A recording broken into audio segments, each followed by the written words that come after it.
98 Toyota 4Runner broke stud. Let's see what it looks like.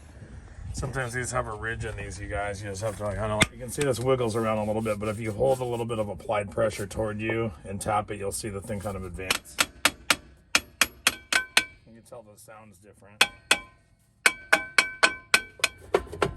Brake dust buildup where the shoes don't ride, there's a ridge. So we're just gonna hammer this out.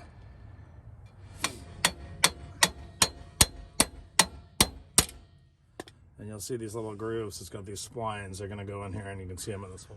So what we're gonna do is we're gonna slide the new stud back in, and then we're just gonna use a series of washers and the lug nut to just kind of suck the surface in.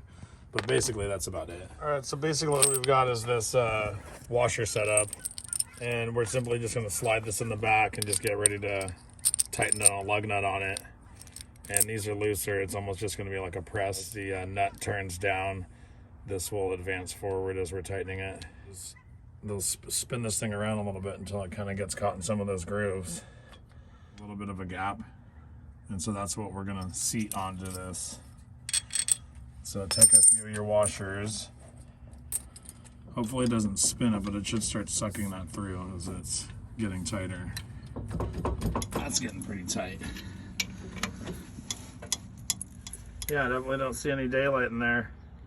So anyway, 98 Toyota 4Runner, 1/2-inch breaker bar with a 13/16 for your lug nuts, a few washers that'll slip over your stud, where you look and make sure the piece is all the way seated on the back. That's fully seated. And that's it. That's your repair. We'll throw this back on and